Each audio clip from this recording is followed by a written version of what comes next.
os caras estão de saco cheio desse combo Gerson, pai do Gerson e essa história toda.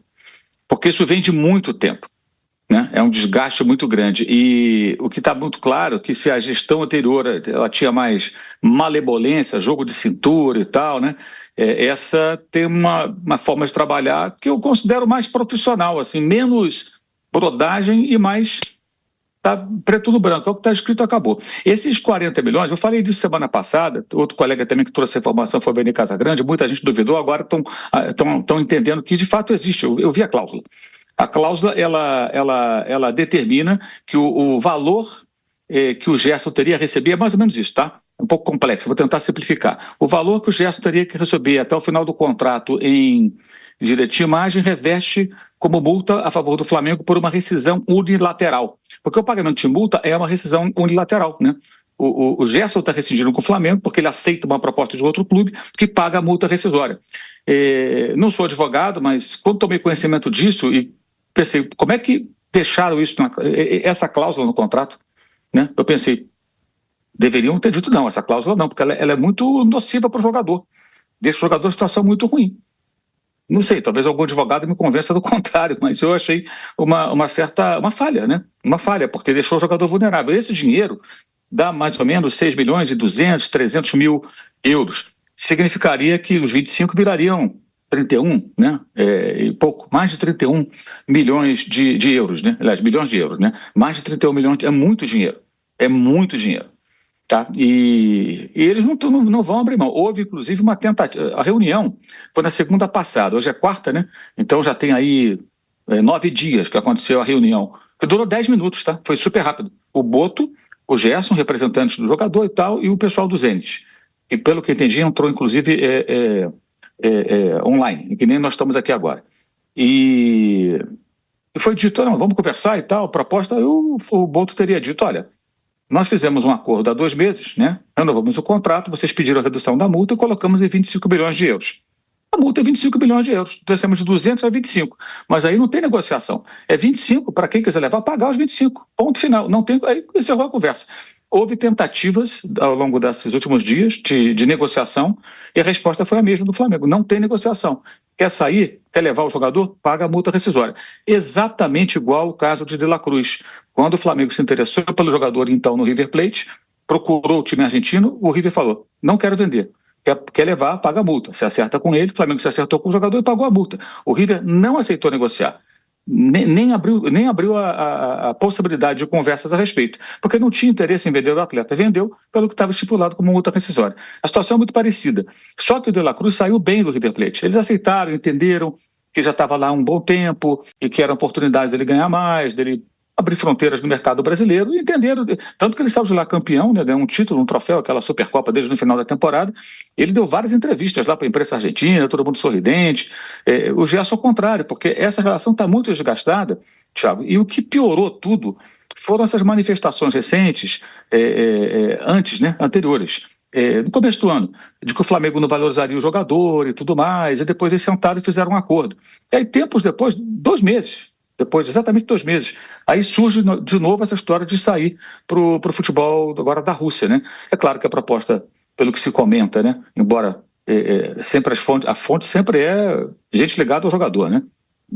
Não vi ninguém até agora obter essa informação com o Zenit. Zenit, vocês vão pagar isso tudo aqui, mas enfim, deve ser isso mesmo, porque o apelo para você jogar no futebol russo hoje é financeiro. Esportivamente não é uma boa opção pelas razões mais do que conhecidas do isolamento da Rússia, não só do futebol, em relação ao resto do mundo, né, por conta da guerra com a Ucrânia. Então não joga competições internacionais. Então, diante disso, quando começaram essas reclamações e depois vem um acordo, fumar o cachimbo da paz, aí logo depois vem essa história de ir embora, às vésperas de um torneio importante, o jogador é capitão do time, isso irritou muitas pessoas. Claramente, isso a gente pode falar com toda segurança, ninguém vai dizer isso porque eles não serão indelicados a esse ponto, mas se você chegar hoje e se fazendo a barba, olhando lá no espelho, o Boto, o BAP, pensando nisso, você deve pensar, tomara que vá embora, paga a grana e não perturba mais. Uma fonte até me falou o seguinte, imagina a situação do Boto, toda semana, ou semana sim, semana não, o pai do jogador batendo na porta dele para reclamar de alguma coisa. Ninguém aguenta isso. E é por aí mesmo. Eu acho que essa é uma relação profissional, gente. Como eu já falei antes, nenhuma empresa vai tolerar que um funcionário ou alguém a ele ligado se manifeste publicamente, em rede social, no grupo de WhatsApp ou na mídia, contra essa empresa, de uma maneira que isso prejudique a imagem da empresa. No caso específico, a empresa cumpre suas obrigações. O Flamengo era um time caloteiro que não é há muito tempo. Paga salário em dia, cumpre aquilo que está combinado, então está no direito de se sentir incomodado. Eu acho que a carreira do Gerson poderia ser mais bem conduzida, né, pelo ótimo jogador que ele é e no momento bom que está vivendo, inclusive na seleção brasileira. É uma pena, mas é uma situação muito desconfortável. E não sei como é que isso vai ser agora em campo, né? Cabeça do jogador, especialmente com relação ao torcedor do Flamengo, que se alguém pensou em jogar a torcida contra o clube, não funcionou, não. Mas a mentalidade desse dirigente, ela é diferente daqueles dirigentes que lá estavam. O Marcos Braz já é outro estilo, já mais boleirão e tal, aquele jeitão dele. Você pode preferir um ou outro, nenhum dos dois, tá? Com ele, claramente, as relações são outras. A coisa é mais profissional, eu diria, no sentido de que se discute isso aqui, é o que está escrito e acabou. João Guilherme fala sobre o Mundial que aguarda nosso Flamengo. Acompanhe. Todo mundo preparado para acompanhar o Flamengo em mais esse momento histórico. E o meu sonho é narrar o Flamengo campeão do mundo. Eu que vi o Flamengo campeão mundial em 1981, tinha 10 anos, já realizei um sonho de narrar a Libertadores da América, Flamengo campeão, e agora eu tenho esse sonho de narrar o Flamengo campeão do mundo. É um sonho muito difícil? Claro que é, né? Sejamos justos, coerentes e equilibrados. É muito difícil. Essa é a primeira Copa do Mundo de clubes. É o formato mesmo de uma Copa do Mundo em que equipes de todos os continentes estarão lá e as mais fortes do mundo estarão na disputa. As equipes europeias estarão lá e são as favoritas para levar esse título. Mas, minha gente, parando para pensar bem, o Flamengo ele está muito mobilizado para essa competição e tem força para fazer uma grande Copa do Mundo. O Flamengo tem time, o Flamengo tem elenco, o Flamengo tem o mais promissor treinador do futebol do mundo, eu diria, que apareceu aí nos últimos tempos, tirando o Xabi Alonso, que apareceu muito bem e agora foi para o Real Madrid. O Felipe Luiz ele chama muita atenção, né, com o trabalho dele. O Flamengo tem estrutura, o Flamengo tem organização e, repito, o Flamengo tem um elenco muito forte, que agora está mais forte ainda com a chegada do Jorginho, que já estará à disposição para jogar e vai fazer a sua estreia com o manto sagrado na Copa do Mundo de Clubes. Então, o Flamengo tem totais condições de fazer uma grande campanha, né? E o que será uma grande campanha? Primeira meta, chegar às oitavas de final, passar do seu grupo. E com possibilidade de passar em primeiro lugar. Se você analisar a equipe do Chelsea, que o Flamengo vai enfrentar, é uma equipe jovem, é uma equipe de qualidade, atual campeã da Conference League, mas é um time que o Flamengo, pelos nomes que tem, pode jogar de igual para igual. Isso não é nenhuma loucura, né? O Chelsea tem Enzo Fernandes, tem Cole Palmer, que é uma das grandes revelações do futebol mundial, tem o equatoriano Caicedo, é um time forte, mas o Flamengo também é. Né? O Flamengo tem Rossi, o Flamengo tem Wesley, tem Léo Ortiz, tem Léo Pereira, tem Danilo, tem Alexandro, tem Pulgar, tem Jorginho, tem Gerson, tem Arrascaeta, tem Pedro, tem Bruno Henrique, tem Cebolinha, tem Michael, tem Luiz Araújo, tem Plata, tem De La Cruz. Olha aí, é muita gente de qualidade. Então, a primeira meta é passar para as oitavas de final. Eu acho que dá para passar em primeiro do grupo. Mas o importante é estar nas oitavas de final. A partir daí, a primeira meta já estabelecida, começam as dificuldades maiores, né? Mas, se chegar às quartas de final, já podemos considerar que é uma campanha histórica. E ali, chegando às quartas de final, minha gente, tudo pode acontecer. Eu estou indo com o Flamengo com o sentimento que o Mengão pode fazer uma campanha histórica e mostrar a sua força. Vai ser campeão? Pode ser. Difícil? Sim. Não é o favorito?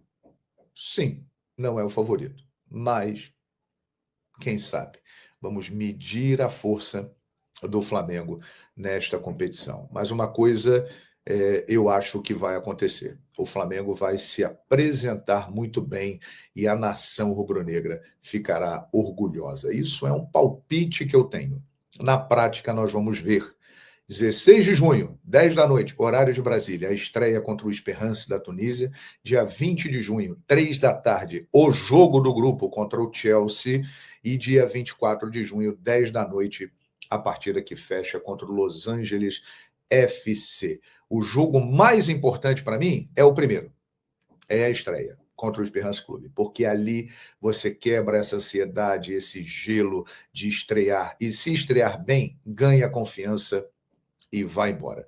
Eu acho que nós vamos mostrar na Flamengo TV um momento épico e histórico do Flamengo na sua trajetória, que este ano vai completar 130 anos. Eu estou com esse pensamento e com essa convicção. E convido você a acompanhar a nossa cobertura na Flamengo TV. Estaremos colados no Mengão desde a hora do embarque hoje até o final da participação rubro-negra. Você vai acompanhar tudo na Flamengo TV, a movimentação da equipe, os bastidores, os treinamentos, os jogos. Nós teremos um super pré-jogo com uma equipe muito especial. Eu estarei narrando lá diretamente dos estádios do Lincoln Stadium na Filadélfia e do World Camping em Orlando. Você vai poder ouvir a transmissão, não terá imagem na Flamengo TV, mas você vai poder ouvir a minha narração na Flamengo TV. E eu conto com a audiência da maior torcida do mundo que abraçou a mais querida, a Flamengo TV. Já estou fardado aqui, ó.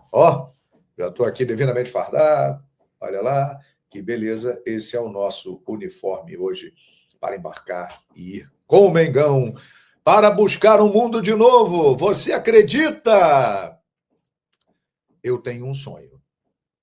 Quem sabe ele não vira realidade. Estou pensando positivo, tá bom? E acompanhe o Mundial de Clubes com a gente. A cobertura começa hoje, Aeroflá, a partir de 8 da noite, na Flamengo TV, a mais querida. Vamos juntos com o Mengão. Malvadão, se mostre para o mundo. Aquele abraço, galera. É isso, nação! Se gostou, já sabe, já deixa aquele like e se inscreva-se em nosso canal. Tchau!